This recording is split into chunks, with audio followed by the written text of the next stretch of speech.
성경 강론 레위기 5번째 시간이고요. 오늘이 레위기에 대해서 마지막 강론하는 시간입니다. 제목이 희년, 하나님의 나라라고 잡았어요. 성경 구절은 레위기 25장의 10절, 18, 19절, 23절 이렇게 세 부분을 나눠서 읽어보겠습니다. 너희는 50년째 해를 거룩하게 하여 그 땅에 있는 모든 주민들을 위하여 자유를 공포하라.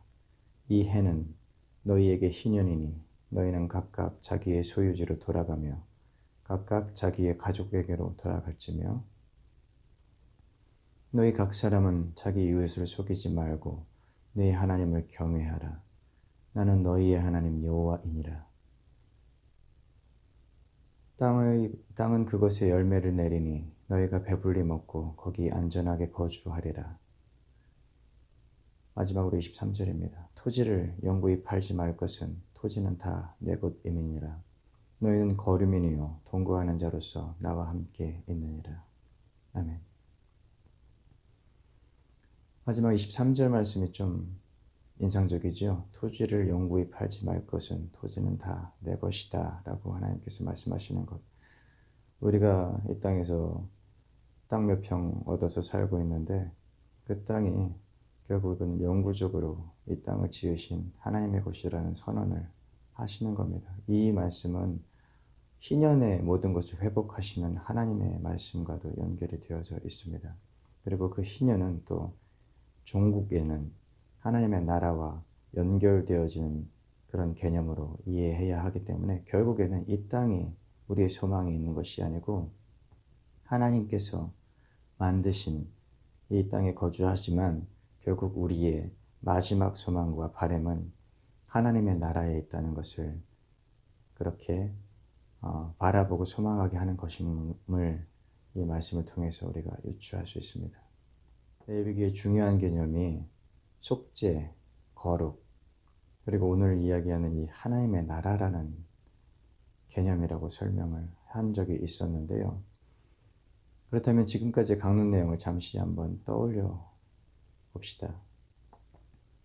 레위기는 제사에 대한 이야기로 시작했었어요. 번제, 소제, 화목제, 속죄제, 속건제 이런 것들을 설명을 하면서 시작했었죠. 그리고 이후에 제사의 의식을 수행할 제사장들을 임명했습니다. 제사 의식을 집전하게 했어요. 그리고 이어서 죄에서 구별된 이스라엘 공동체가 다시 그 죄에 빠지지 않도록 정결하게 되는 것을 알려주셨어요. 어떻게 하면 정결해지느냐라는 그걸 정결법이라고 부르는 그런 것들을 알려주셨죠. 그런 것들을 다 하신 이후에는 대속죄를 정하셨습니다. 공동체 전체의 죄를 그날 대속해서 구별하고 그 다음에 거룩하게 하는 명령을 전달하시면서 어떻게 하면 거룩해지는지 하나님에 대한 의무와 이웃에 대한 의무 이런 것들을 말씀하셨고 거기에 한 가지 더해서 자연계에 대한 의무도 지난번에 계속해서 이야기해 왔습니다. 이제 마지막으로 그렇게 구별되고 속죄함을 받은 하나님의 자녀들이 최종적으로 입성하게 되는 것, 바로 하나님의 나라에 대한 이야기를 하는 것으로 오늘 이야기를 마치려고 합니다. 그래서 본론으로 들어가도록 하겠습니다. 죄송합니다.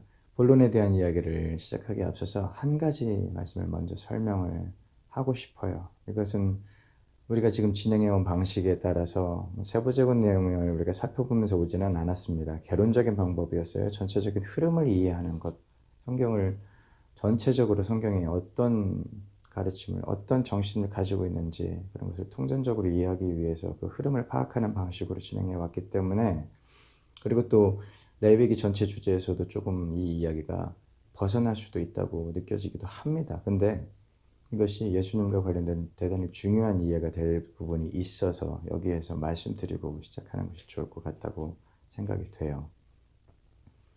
여러분 요한복음 6장의 말씀을 잠깐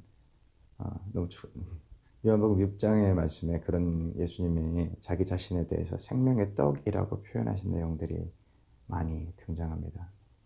예수님이 자신을 떡에 비유한 내용이 요한복음뿐만 아니라 복음서 전반에 굉장히 자주 등장하는데요. 예수님께서 자신을 떡에 비유하신 이유가 오늘 성경 배경이 되는 레위기 24장 8절에 있습니다. 안식일마다 이 떡을 여호와 앞에 항상 진설하라 라는 그 28장의 말씀이에요. 그래서 이어지기로는 이는 이스라엘 자손을 위한 것이요 영원한 언약이니라. 안식일의 떡, 진설하는 떡이 여호와 앞에 영원한 언약이 됩니다. 예수님께서 내가 생명의 떡이다라고 말씀하실 때 바로 이 영원한 언약의 떡을 언급하신 것과 연결해서 자기 자신의 몸이 하나님 예수님의 몸이 그 언약의 떡이고 결국은 그 예수님의 몸이 종국에는 교회로 연결되는 개념까지도 확대되어지게 됩니다. 이 말씀처럼 매 안식일마다 여호와 하나님 앞에서 항상 진설되는 떡, 영원한 규례, 이것이 바로 언약을 완성하셔서 우리를 하나님 아버지 앞으로 인도하시는 예수 그리스도의 몸으로 성취하신 영원한 언약의 상징이었음을 꼭 설명하고 싶었습니다. 이제 본론으로 들어가서요. 안식년에 대한 이야기를 하면서 시작하겠습니다. 하나님 아버지께서 태초에 세상을 창조하셨을 때도 그리고 우리가 약속을 어기고 하나님에서 떠나서 우리 각자가 자기 소견에 원하는 대로 내가 보기에 좋은 대로 내가 하고 싶은 대로 그렇게 살고 있는 상태에서도 우리는 다시 돌이키고 우리를 다시 돌이키시는 거예요. 그리고 또 거룩하게 하셔서 결국에는 우리를 이끌어 가시려고 하는 것, 우리에게 주시려고 하는 것, 그것이 바로 하나님의 나라입니다. 그것이 바로 우리가 아는 천국이라고 말하는 것이고요. 이 천국, 하나님의 나라는 제가 몇 차례 말씀드렸던 것처럼 안식일의 개념에서부터 출발이 됩니다. 아니요, 거꾸로 말하자면 하나님의 나라에 이 땅의 소망을 느끼게 하시기 위해서 주신 것이 그게 안식일이라는 표본이었어요. 이 안식일은 사람을 포함해서 모든 피조물에게 쉼을 주시는 시간입니다. 쉼이 주어지는 시간이에요. 많은 분들이 1년 내내 힘들게 일하면서 가족들을 돌봅니다. 한번 상상해 봅시다. 일주일 내내 겨우 우리 일요일에 한 번 쉬죠. 주일날 한 번 쉬어요. 그렇게 일을 하면서 지내왔는데 그게 아니라 1년 내내 일하지 않고 쉬는 그런 해가 있다면 어떻게 느껴지시겠습니까? 여러분들 다 가족 부양하러 멀리 타국에 오셔서 고생하시는 분들도 많죠. 우리 중에는 가족을 부양하기 위해서 그렇게 여러분들이 여기 와서 고생하시잖아요. 근데 그러면서 우리가 또 만났고요. 이 얘기하려고 하니까 여러분들 표정을 보니까 제 마음이 좀 짠하네요. 아무튼 가족을 부양해야 하는 책임감 여러분들 커요. 저도 그것 때문에 맨날 마음에 부담을 가지고 삽니다. 뭐 저도 매월 돌아오는 카드값 메꿔야 하는 그런 경제적인 부담감도 있어요. 네, 많은 사람들이 이 나라에 사는 많은 사람들이 가지고 있는 부담감입니다. 그런 부담감에서 1년 내내 벗어날 수 있다면 그 한 해는 정말로 꿈 같은 시간이 될 수 있을 거예요. 1년 동안 아무리 놀고 먹어도 경제적인 부담을 느끼지 않게 되는 그런 해가 있다면 얼마나 행복하겠어요. 아마 저는 그럴 것 같습니다. 여러분들은 어떻게 생각할지 모르겠지만 지금 레위기 25장에서 펼쳐지는 이야기가 그런 거예요. 안식년입니다. 안식일이 아니라 안식년. 1년 내내 일하지 않아도 우리가 먹고 사는데 충분해요. 하나님께서 그렇게 약속하신 겁니다. 그런 해가 우리에게 주어진다면 우리가 그동안에 생각해왔던 그런 모든 근심과 걱정들이 다 사실은 경제적인 문제에서 비롯되는 것들이 많잖아요. 그런 것들이 다 해결된다는 게 얼마나 행복해요. 하나님께서 1년 내내 땅도 쉬게 하고 사람도 쉬게 하는 해를 정해주셨습니다. 그게 안식년이에요. 7년째 되는 해입니다. 그때 우리가 해야 될 일은 우리에게 쉼을 주시는 하나님의 뜻을 따르는 거예요. 그것이 무엇이냐면 그냥 쉬는 겁니다. 나머지는 하나님께서 다 알아서 하셔가지고 그 직전에 해에 많은 소득을 주셔서 안식년에는 일하지 않아도 먹고 사는 데 문제가 없게끔 하시겠다고, 땅의 소출을 먹게 하시겠다고 하셨지만 지금의 경제 개념에서 또 다른 의식으로 이해할 수 있겠죠.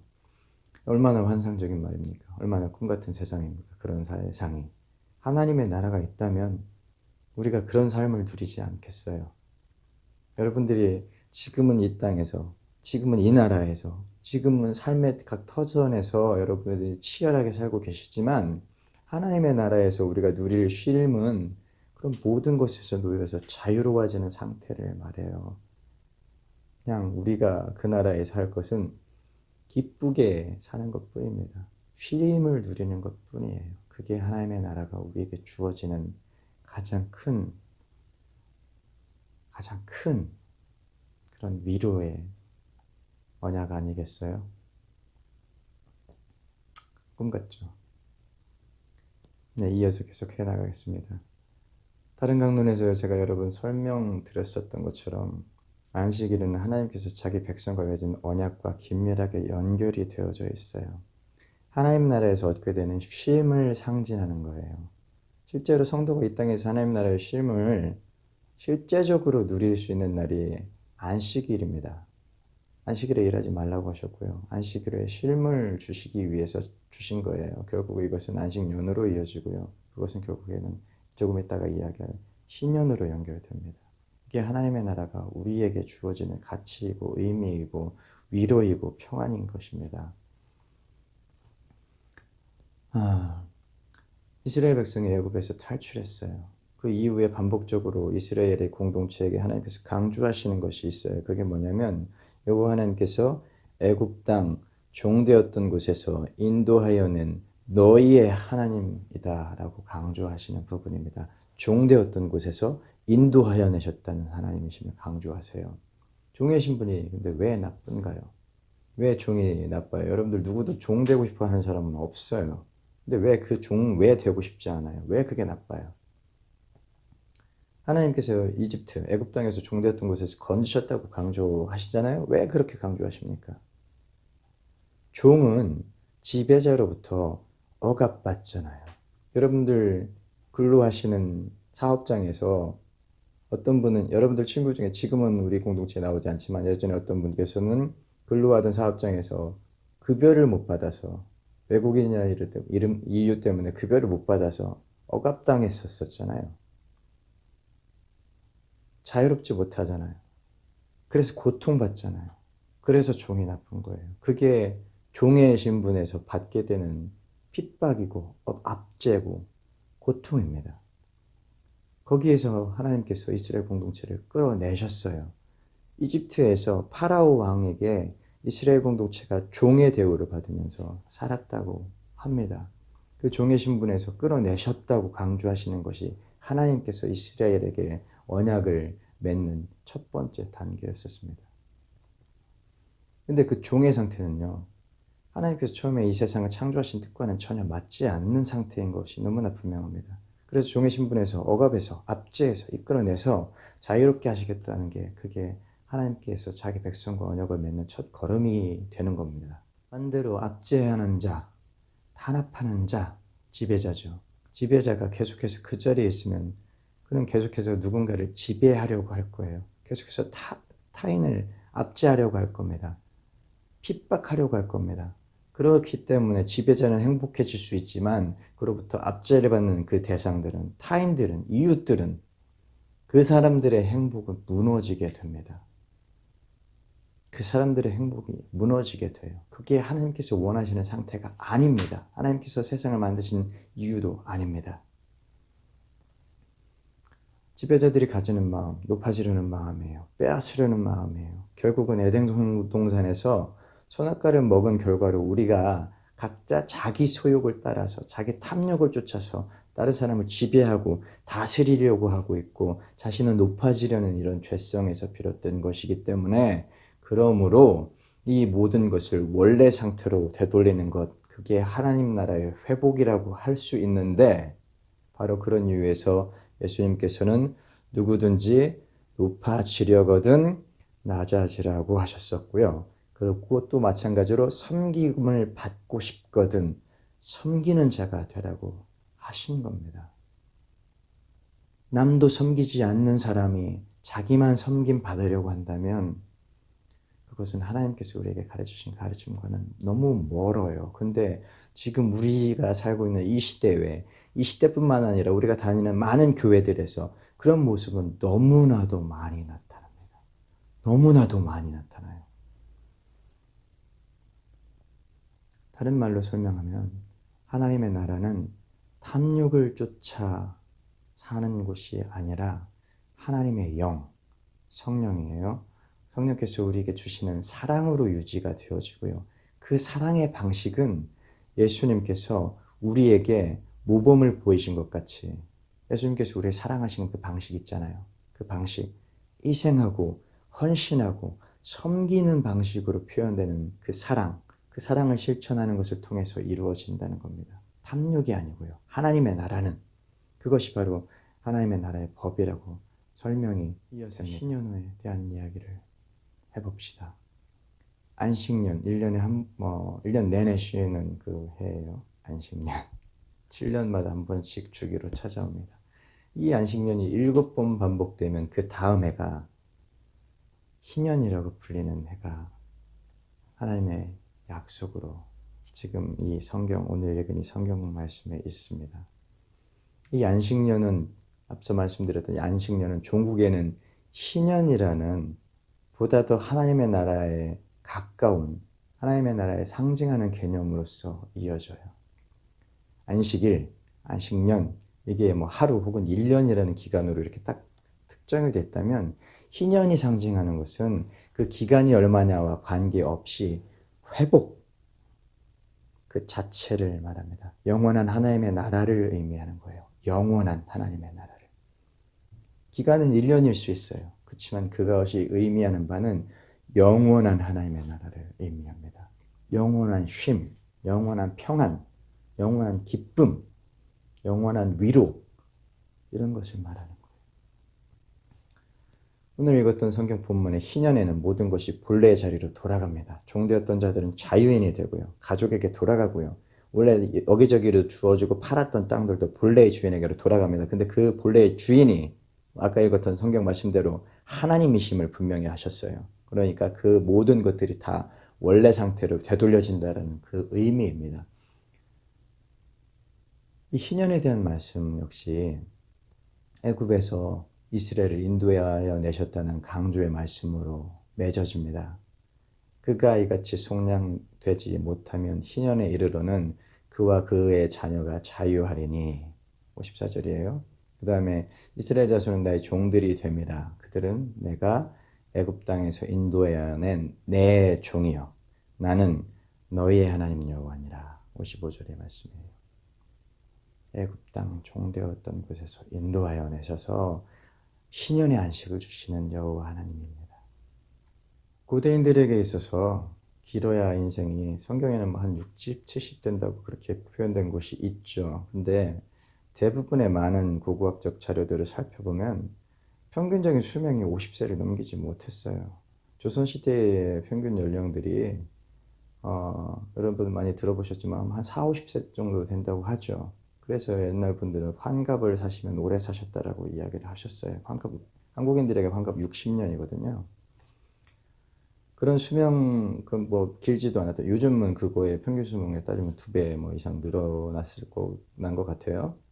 그런 평균 수명을 그렇게 짧은 평균 수명을 살던 분들에게 50년째 되는 해를 희년으로 선포하고 영원한 회복을 약속하셨다는 것은 누구든 한 번 주어진 삶을 최선을 다해서 살다가 희년이라는 표현으로 의미로 대표되는 하나님의 나라로 회복된다. 하나님의 나라의 쉼으로 연결된다. 그걸 바라보게 하는, 그걸 소망하게 하는 그런 의미로 이해하는 것에 아무 무리가 없습니다. 희년은 바로 그런 모든 것들을 회복하시겠다는 하나님의 약속의 상징이에요. 저와 여러분들 모두가 다 바라는 그 하나님의 나라. 레위기를 마치겠습니다. 자기 백성을 이끄셔서 구별하시고 죄를 속하시고 거룩하게 하시는 방법을 레위기에서 알려주셨어요. 그 이후에 이제 레위기의 마지막은 복과 저주, 상과 벌 이런 것들의 개념으로 하나님께서 제시하십니다. 지금 하신 말씀처럼 26장에 이제 기록되어져요. 하나님의 자녀로서 하나님께 대한 의무를 다하라는 말씀이 1절과 2절에 나옵니다. 이어서 3절부터는 상, 벌, 복, 저주 이런 것에 대해서 경고하십니다.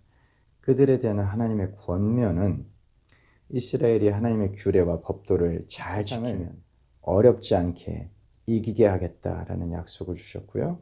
그 대적을 파하고 승리하게 하실 것임도 알려주십니다. 그 말씀이 3절에서 13절까지 이어져요.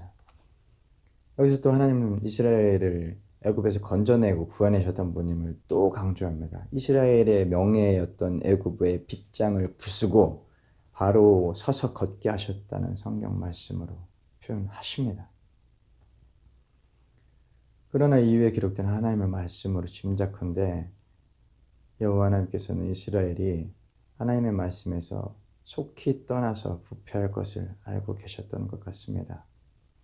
14절부터 시작해서 33절에 이르는 긴 말씀, 다 무섭게 기록된 말씀이에요. 거기서 이미 이스라엘의 실패를 하나님께서는 알고 계셨던 것 같아요. 어떤 표현들이 있나요? 내 언약을 배반할진대 7이니 청종하지 아니하면 나를 거슬러 이런 일을 당하여도 내게 돌아오지 아니하면 대항할진대 내게 대항하되 7배나 더 징벌하리니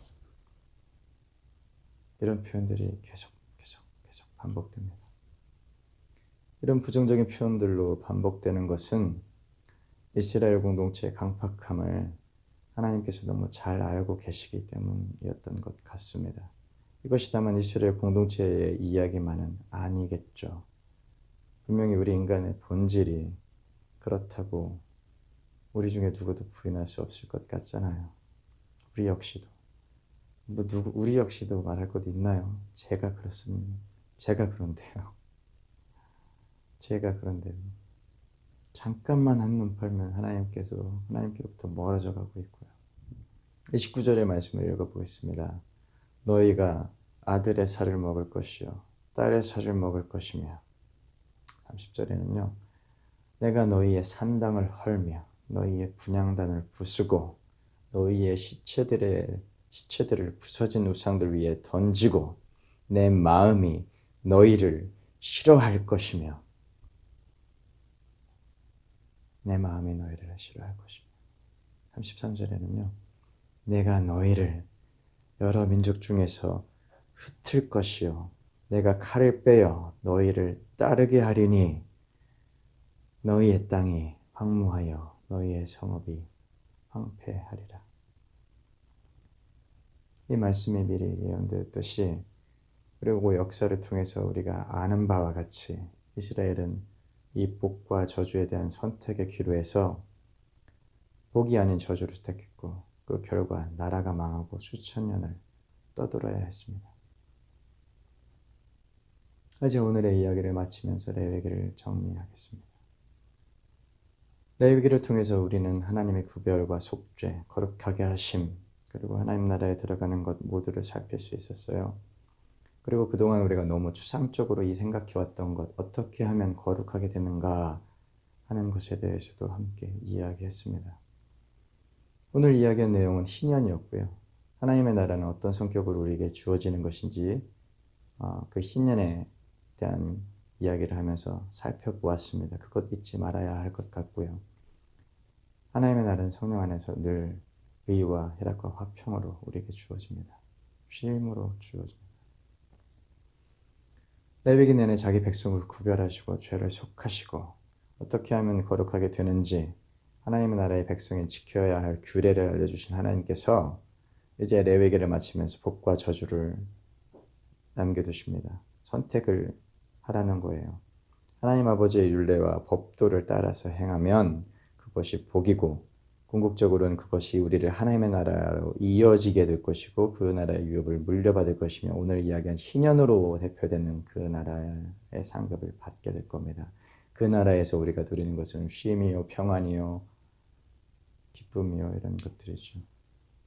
그렇지 않으면 책망과 심판이 뒤따른다는 것이 우리에게 주어진 선택관, 다른 말로 말하면 그걸 옵션이죠. 그 옵션 외에 다른 것이 없어요. 이것이냐 저것이냐, 어떤 유명한 철학자의 말처럼 이것이냐 저것이냐라는 것밖에 우리에게 주어진 선택권이 없습니다. 따를 것이냐 말 것이냐, 그것이죠. 자, 이제 여러분은 이제 다 설명드린 이 선택에서 어떤 것을 택하시겠습니까?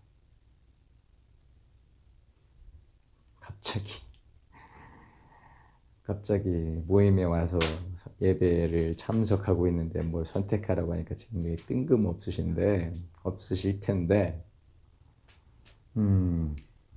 그래도 우리는 선택해야 돼요. 이제는 하나님 나라의 율례와 법도를 따라서 그 유업을 이어받으시겠어요?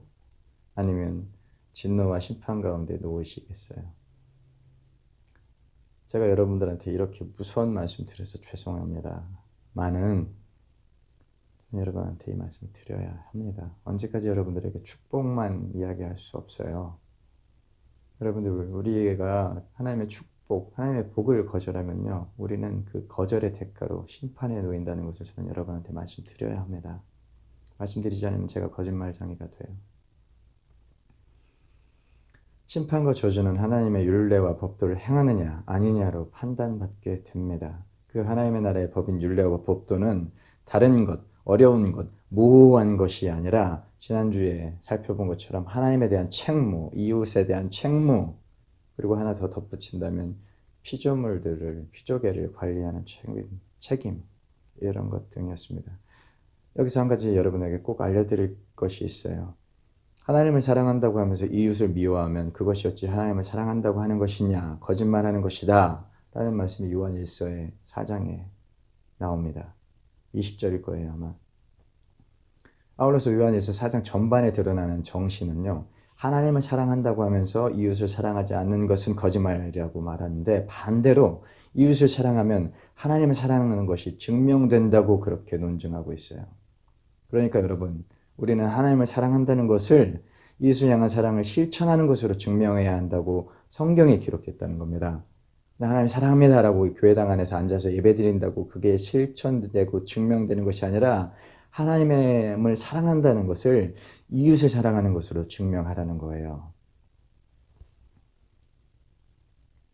그런 점에서 지금 이 시대에 예배당에 나가서 하나님 사랑한다, 예수님 사랑한다 이렇게 말하면서 찬송하고 아멘 하는 것이 하나님을 사랑한다는 증거가 되는 것은 아닙니다. 반대로 우리의 주변의 이웃을, 형제를, 누군가를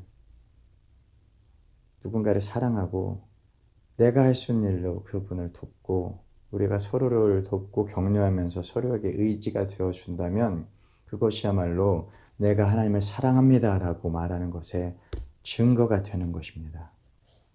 이 복과 저주의 선택권이 우리에게 주어져 있어요.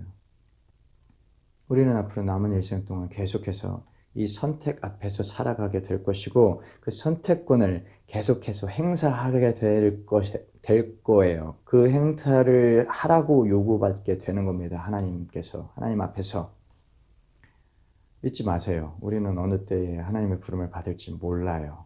하나님은 지나간 과거가 아니라 지금 현재, 지금 여기, 우리가 현재 지금 여기서 이 시간에 어떤 선택을 하느냐를 보십니다. 과거에 그랬었는데 지금은 아니라면 하나님 앞에서는 지금 이 시간이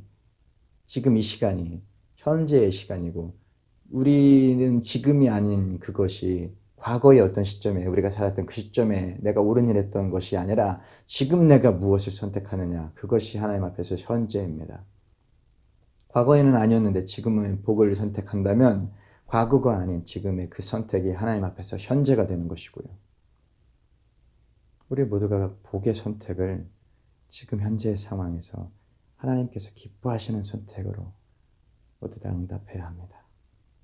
그런 간절한 마음을 늘 잃지 않기를 기도하겠습니다.